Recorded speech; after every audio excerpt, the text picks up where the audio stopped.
Pesugihan anak yatim tulang punggung keluarga, tetangga dulu miskin kini punya pabrik.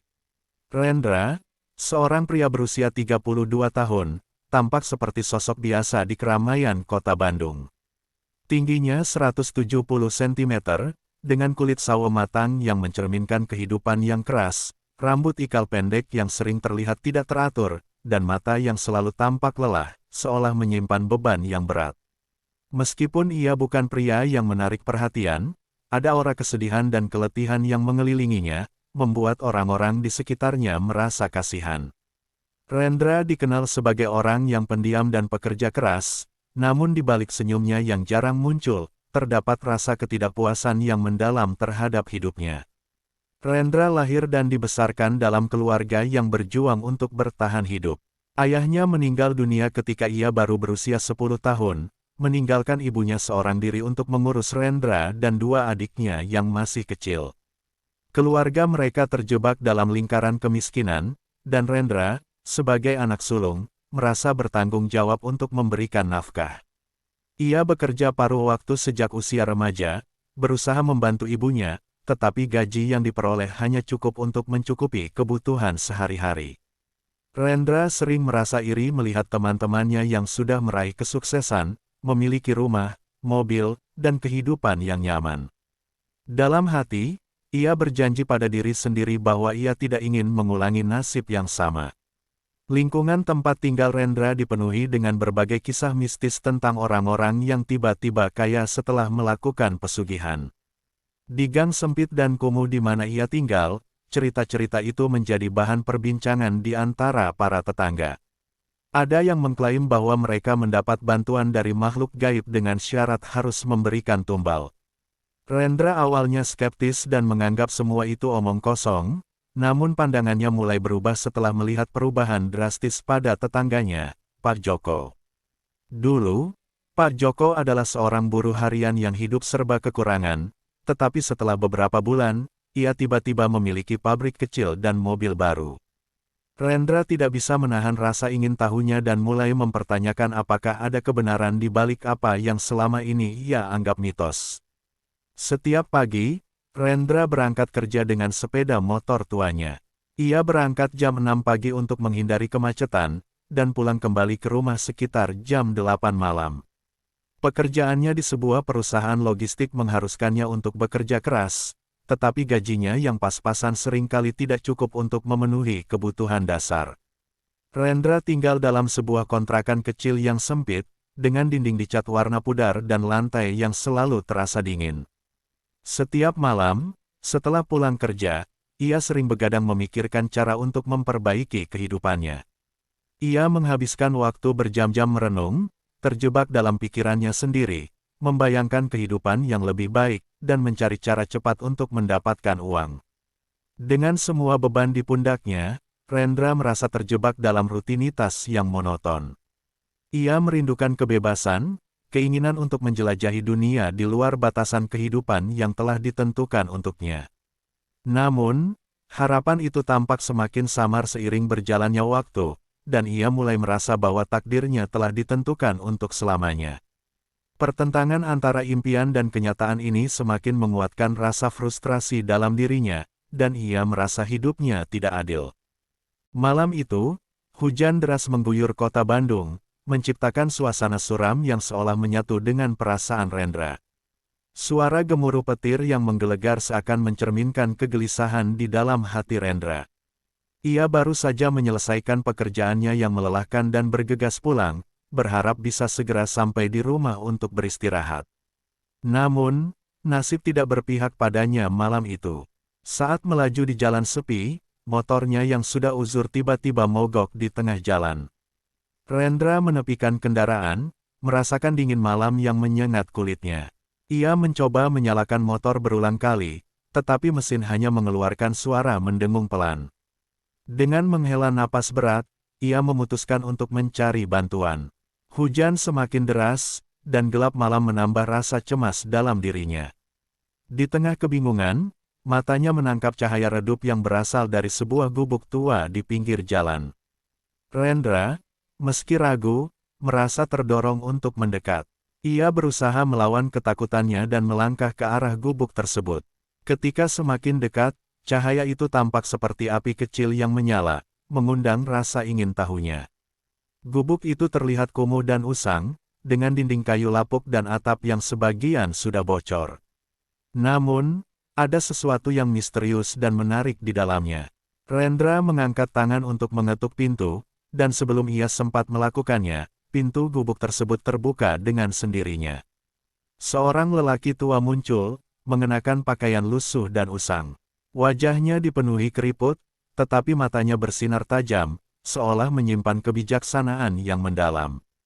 Kau mencari jalan pintas, iya. Suaranya parau, tetapi ada nuansa menenangkan dalam nada bicaranya. Rendra terkejut dan sedikit ketakutan. Ia tidak menyangka akan bertemu seseorang di tempat yang sepi dan angker seperti ini. Dengan suara bergetar, ia menjawab, "Motor saya mogok.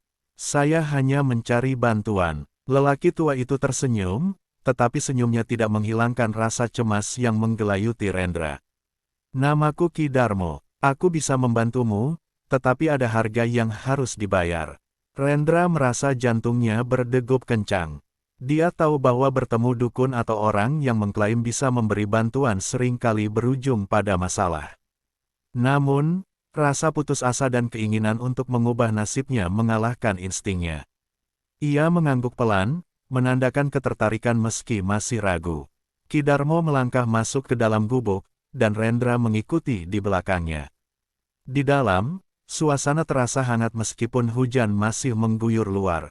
Aroma kemenyan dan rempah-rempah yang terbakar memenuhi ruangan, menciptakan suasana mistis yang kental. Ki Darmo mengajak Rendra duduk di atas tikar yang ditutupi oleh kain usang. "Kau ingin kaya, bukan?" tanyanya, menatap Rendra dengan tajam. "Banyak yang ingin, tetapi tidak semua berani membayar harga yang diminta." Rendra merasa tertegun. Ia tidak pernah mengungkapkan keinginannya secara langsung kepada siapapun. "Saya hanya ingin hidup lebih baik," jawabnya, suaranya bergetar. "Saya lelah hidup seperti ini." Ki Darmo memperhatikan Rendra, seolah menilai setiap kata yang keluar dari mulutnya. "Kekayaan instan bisa kau dapatkan, tetapi ingat, setiap kekayaan ada harganya. Jika kau setuju, aku akan membawamu ke tempat yang akan mengubah hidupmu." Perasaan bimbang melanda Rendra. Ia tahu bahwa jalan ini berbahaya, tetapi bayangan hidup miskin yang selalu menghantuinya membuatnya mempertimbangkan tawaran itu. Kembali terbayang wajah ibunya dan adik-adiknya yang bergantung padanya. Rendra merasa tertekan, antara keinginan untuk keluar dari kemiskinan dan rasa takut terhadap konsekuensi yang mungkin harus ia hadapi. "Apa harganya?" tanyanya, suaranya bergetar. Ki Darmo tersenyum kembali, kali ini dengan senyum yang lebih lebar. "Kau harus memberikan tumbal. Dalam waktu 3 tahun, kau harus memberikan sesuatu yang berharga bagimu."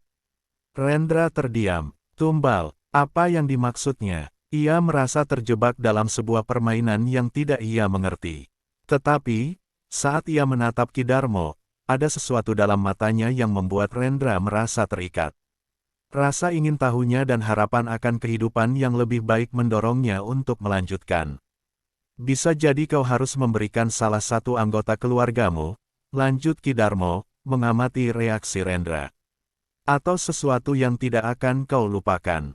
Pilihan ada padamu." Hati Rendra berdegup semakin kencang. Ia merasakan dingin menjalar di sepanjang punggungnya. Namun, di balik ketakutan itu, ada harapan yang menggelora. Ia ingin melihat keluarganya hidup lebih baik, dan jika ini adalah jalan untuk mencapai itu, apakah ia berani mengambil risiko? Malam itu, di gubuk tua di pinggir hutan, keputusan besar mulai terbentuk dalam benak Rendra. Dia berjuang melawan ketakutannya dan memutuskan untuk melangkah ke jalan yang tidak pernah ia bayangkan sebelumnya.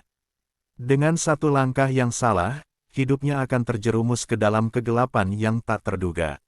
Malam itu, Rendra terbangun dengan perasaan campur aduk. Ia tidak bisa tidur setelah pertemuannya dengan Ki Darmo. Pikiran tentang tawaran dukun itu berputar-putar di benaknya, seolah-olah menari-nari di sepanjang batas antara harapan dan ketakutan. Rendra tahu bahwa ia berada di persimpangan jalan yang berbahaya, tetapi hasratnya untuk mengubah hidupnya dan keluarganya terus mendorongnya ke depan. Setelah beberapa hari merenung dan berdebat dengan dirinya sendiri, Rendra akhirnya memutuskan untuk kembali menemui Ki Darmo. Ia merasa bahwa ini adalah satu-satunya jalan untuk keluar dari kemiskinan yang menyiksa.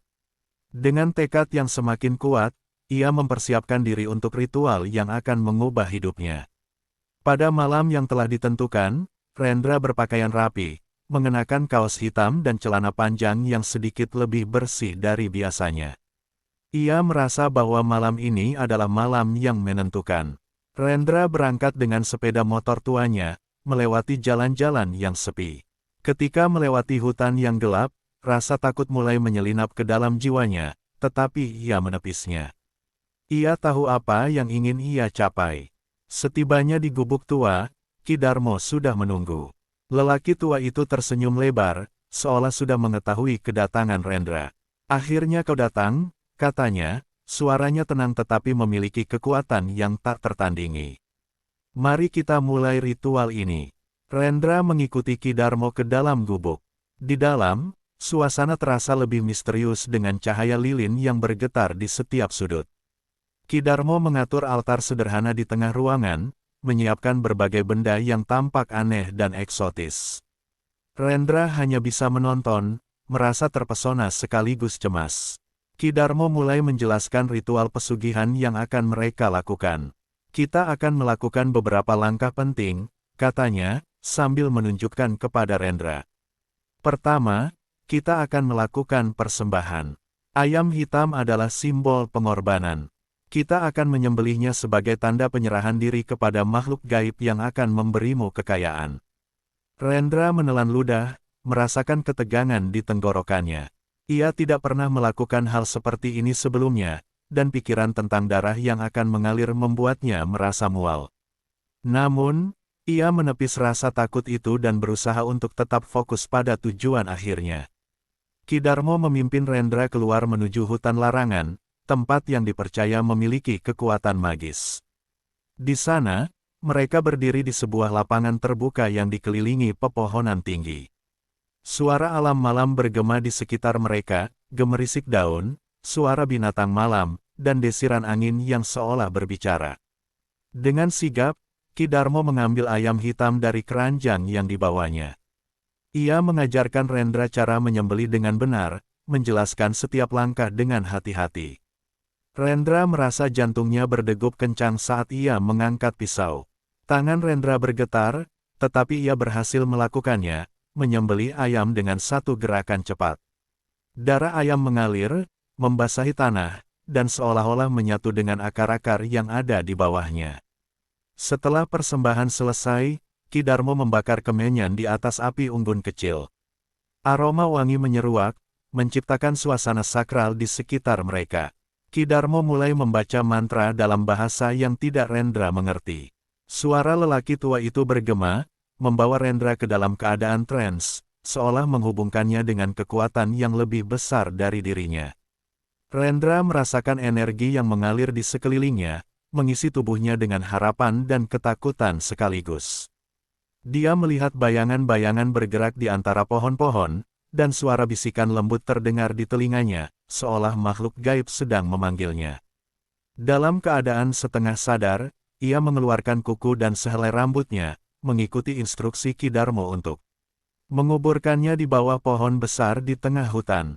Ini adalah simbol penyerahan diri, ikatan yang mengikatnya pada ritual ini. Ki Darmo menjelaskan syarat yang harus dipatuhi Rendra, "Kau harus memberikan tumbal dalam waktu 3 tahun. Jangan sekalipun kau menceritakan ritual ini kepada siapapun. Jika tidak, semua yang kau dapatkan akan kembali padamu dengan cara yang lebih buruk." Setelah ritual selesai, Rendra merasa lelah tetapi juga terbangun. Ada perasaan aneh di dalam dirinya, seolah ia telah melangkah ke dunia yang sama sekali berbeda. Ki Darmo menepuk pundaknya, berkata, "Sekarang, kau sudah terikat. Jangan khawatir, rezeki akan datang dalam waktu dekat." Malam itu, Rendra pulang dengan campuran perasaan. Ada rasa lega, tetapi di sisi lain, bayangan ketakutan mulai menghantuinya. Dalam sebulan, ia merasakan perubahan yang nyata. Promosi di kantor datang dengan cepat, dan rejeki mengalir deras. Gaji yang sebelumnya pas-pasan kini berlipat ganda. Rendra bisa membeli motor baru yang lebih baik dan bahkan mulai menabung untuk membeli rumah. Semua impiannya seolah menjadi kenyataan dengan sangat cepat. Namun, seiring dengan keberuntungan yang datang, mimpi buruk mulai menghantuinya. Di malam hari, ia sering terbangun dengan keringat dingin, merasakan kehadiran yang tidak terlihat di sekitarnya. Ia mulai melihat bayangan hitam di sudut kamarnya, sosok yang tampak merayap keluar dari kegelapan. Setiap malam, suara bisikan lembut mengisi telinganya, mengingatkan, waktumu hampir habis. Rendra mencoba menepis ketakutan itu, berusaha meyakinkan dirinya bahwa semua ini hanya imajinasi. Namun, semakin lama, ketenangan yang dia rasakan mulai terguncang. Kekuatan yang ia panggil melalui ritual mulai memberi dampak yang tidak terduga, dan ia tidak tahu seberapa jauh ia telah melangkah ke dalam kegelapan. Dalam perjalanan hidupnya yang baru, Rendra tidak menyadari bahwa harga yang harus dibayar untuk kekayaan instan ini akan jauh lebih besar dari yang bisa ia bayangkan. Dia telah mengikat takdirnya dengan kekuatan yang tidak sepenuhnya ia pahami, dan konsekuensi dari pilihannya akan segera menghantuinya. 3 tahun kemudian, waktu berlalu dengan cepat, dan Rendra kini telah menjadi sosok yang sangat berbeda. Kekayaannya melimpah, ia tinggal di sebuah rumah yang cukup besar di pinggiran kota, memiliki mobil baru yang mengkilap, dan mampu memenuhi semua kebutuhan keluarganya. Namun, di balik semua kemewahan itu, kehidupan Rendra dipenuhi dengan kesedihan dan ketakutan yang mendalam.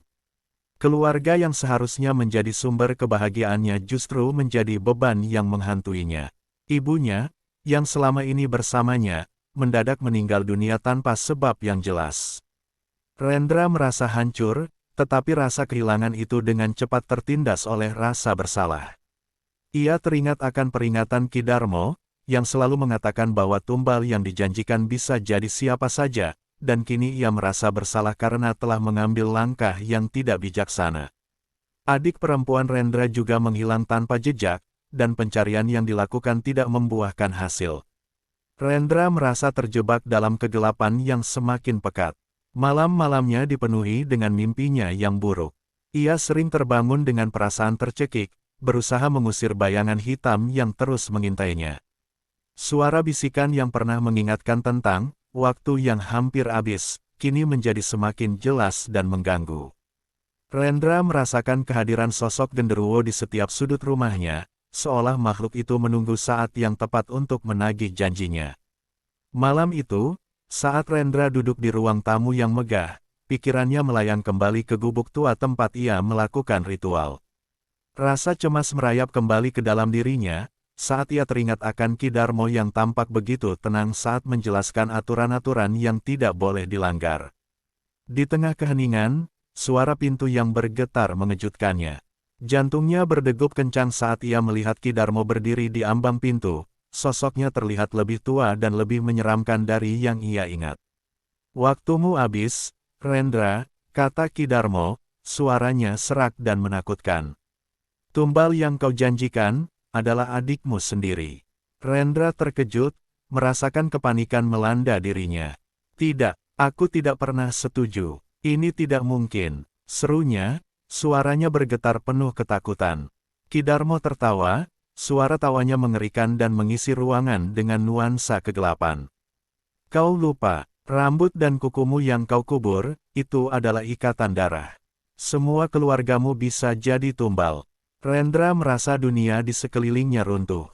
Ia teringat saat mengubur kukunya di bawah pohon besar, tanpa menyadari bahwa ia telah mengikat takdir keluarganya. Ketakutan dan rasa bersalah menyelimuti pikirannya. Ia tidak bisa membayangkan kehilangan adiknya, satu-satunya keluarga yang tersisa. "Tolong, jangan lakukan ini.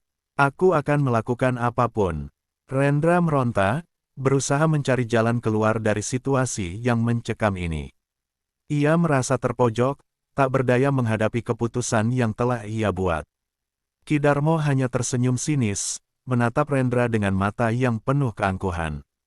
Terlambat, Rendra. Kekayaan yang kau nikmati sekarang adalah hasil dari perjanjian yang kau buat. Tidak ada jalan kembali. Dengan suara bergetar, Rendra berusaha berpikir jernih. Ia harus menemukan cara untuk melindungi adiknya. Dalam kepanikan, ia mulai merencanakan langkah-langkah untuk melawan takdirnya.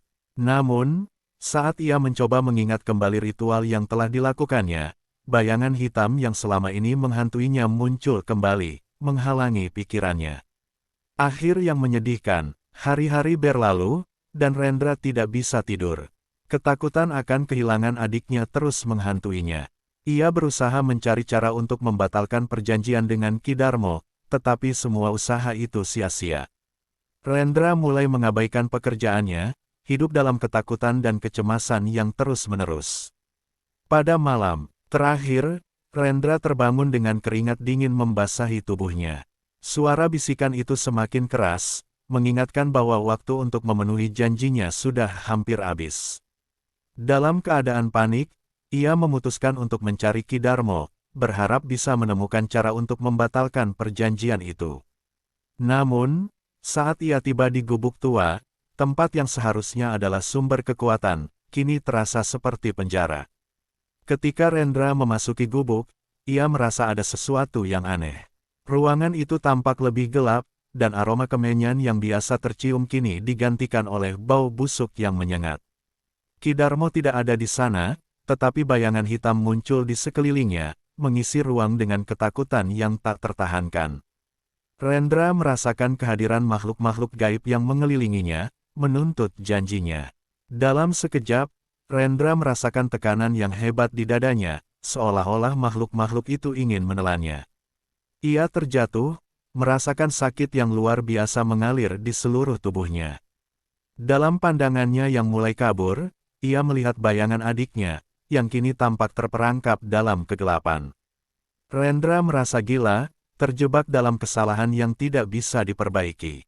Akhirnya, Rendra ditemukan tewas di gubuk tua tempat ia melakukan ritual, dengan luka misterius di seluruh tubuhnya.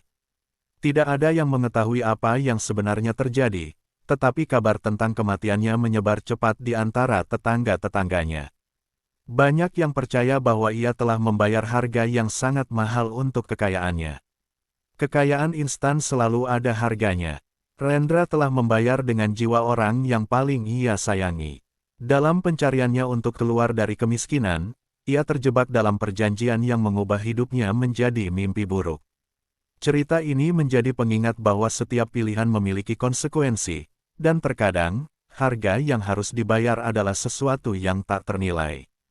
Dengan berakhirnya kisah Rendra, pembaca diingatkan akan bahaya dari keserakahan dan keinginan untuk mendapatkan segalanya dengan cara cepat. Sebuah pelajaran bahwa hidup tidak bisa diukur hanya dengan kekayaan materi, tetapi juga dengan hubungan dan kasih sayang yang kita miliki terhadap orang-orang terkasih.